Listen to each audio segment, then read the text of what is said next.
briefly or take you on a journey of dermatology subspecialty or specialty briefly.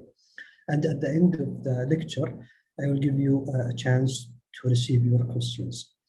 So the table of contents, as my previous colleagues, they followed, or we are following the path of organization committee of this activity. So I will talk about the specialty lifestyle, work environment, needs and opportunity, advantages, disadvantages. Next. So regarding the specialty lifestyle, it is basically, as you all know, it is outpatient-based specialties. So most of the time you will have it in the clinic. You will see common dermatological cases most of the time. However, there are always challenging cases that needs good dermatologists to pick them up. In addition to that, you will have exposure as inpatients. During the residency, it varies. So between hospital to hospital, but usually you will have at least 3 inpatients 3 weeks per rota. The rota usually composed of 3 months. So every month you will have 1 week covering as inpatient. Inpatient, it means it is not on call. Inpatient, it means that you will cover patients from other medical teams during the daytime from 8 a.m. to 4 a.m. During that time, you will receive calls from your colleagues, from the surgical ward, from the medicine ward, pediatric ward. You will see a variety of dermatological cases. In addition to ER, in case of dermatological emergency cases. So during the residency, it varies. Some hospitals, they will have heavy on-calls, night on-call, home on-call, or inpatient consultations. If you graduated and finished the program and you work as registrar or consultant, usually you will cover 10 days per month. This is in the private hospital. However, in the governmental hospital, it really varies between hospital to hospital. But let's stick to the rule. The rule is 10 days per month, and you will be as home on call. You will have your junior resident or your junior registrar if you are consultant. And if the case is really needs your attendance, then you will be called to attend. But usually it doesn't happen. So next. Regarding the work environment, dermatology is one of the best work environment regarding for the load in general. However, the mental load is especially high during the residency program. It is one of the toughest program in regards to studying. Of course, all the residents are reading hard, but there is almost agreement on the idea that the dermatologists or dermatologist residents, they are the one who are reading the highest, probably with pathology and radiology. So these 3 subspecialties really needs these hard work in regard to studying and mental load. So the mental stress or load is high in this regard. But physical load, fortunately, it is nice. Even if you are resident, it is nice. You will have a clinic, and even the busiest hospital, you will have 4 days per week, full day from 8 to 4 p.m. And this is it is not the rule. The rule is you will probably have half day sometimes. Sometimes you may have 1 day off. So regarding the physical load is nice.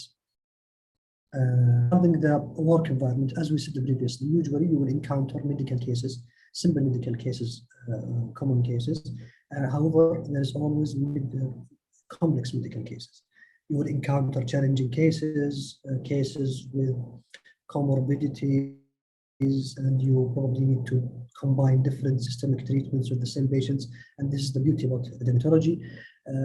If you are strong enough, and if you invest in your knowledge during the residency program, you will be confident in managing a variety of complex cases, and you use strong systemic therapies, strong biological therapies with comfortably.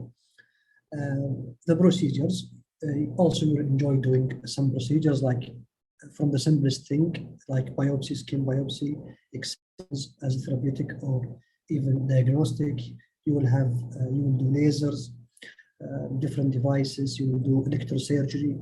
Electrosurgery can be used as therapeutic or even therapeutic mainly, and you can, I mean, treat variety of conditions using electrosurgery and cryosurgery. You will also do a lot of injections, therapeutic or cosmetic injections.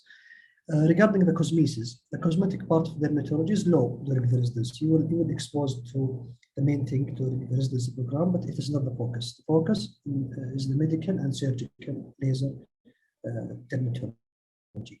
Cosmesis, you will build your own cosmetic skills mostly after your residency programs. And this is the beauty about dermatology. You have the medical. If you like the medical, you can tailor your practice. You can see just simple cases. You can be a reference in I mean, pattern of disease like inflammatory skin diseases.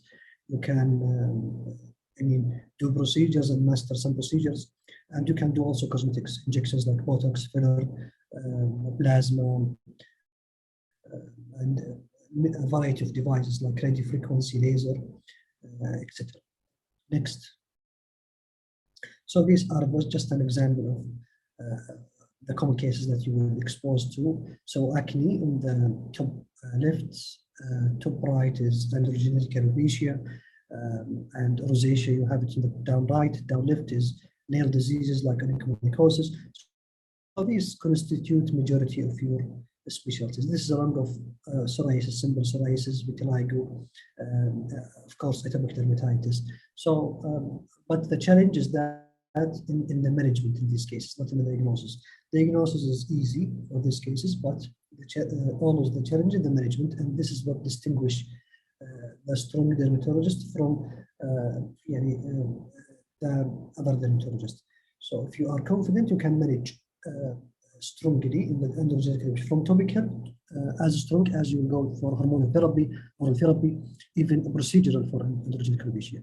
Even for rosacea, you can start by topical and end up with gabapentin treatment. So this is the beauty about dermatology. Next. And don't forget that always you will have challenging cases. I was happy to diagnose this case 2 weeks back. This is a case during my routine clinical setting. I encountered this patient. On the left side, you can see the lesion, which is probably pigmented just lesion. It was seen by a pediatrician, by GBs, was misdiagnosed as just a pigmentation or atopic dermatitis, was given topicals, discharged, the lesion didn't improve, then came to me and I diagnosed it with very rare disease. After I did close examination, I did rubbing, I rubbed the lesion, and then you can see the sign. You can see the lesion elevated, become red and angry.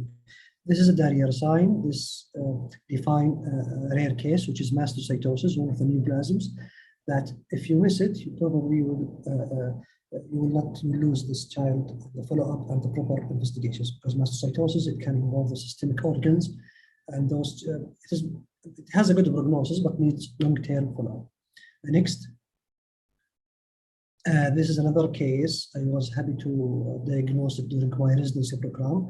This was misdiagnosed for nearly a year. She was rooming in many hospitals, governmental and as well as private hospital. She was having generalized fatigability, on and off rash. She was diagnosed by drug eruption, allergy, and non-specific diagnosis, given multiple courses of antibiotics. And I was lucky and fortunate to pick the diagnosis. During my on-call, it was a night shift. I did thorough examination and thorough history. I noticed this rash, mild rash, along with oral erosions and target lesions. This is, and then I decided to admit this patient, and I did for her.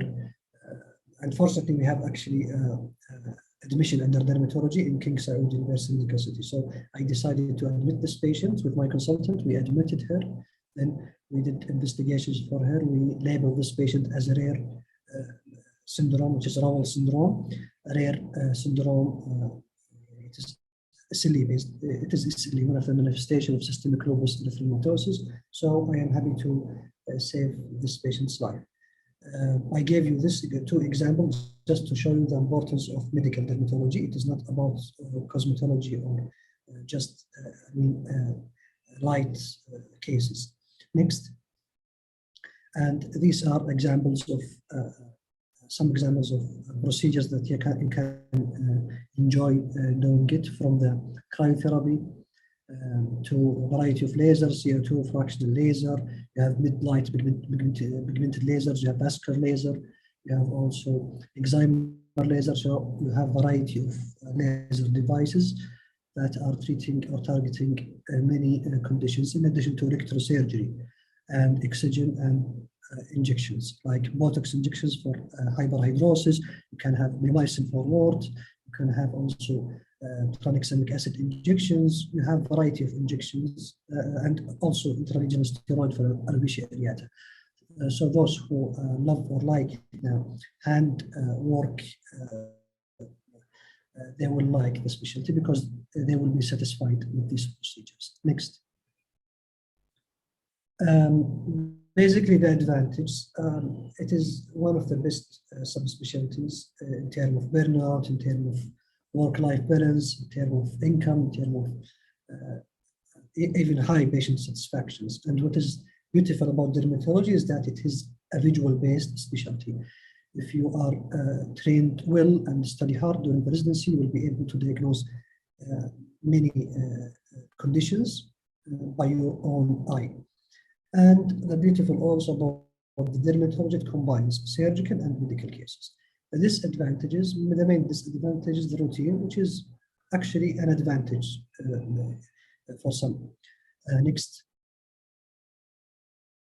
Needs or opportunity. This is also one of the disadvantages. So the governmental hospital nowadays, at least for my generation and the previous generation, the governmental hospital is now nearly saturated in the main cities.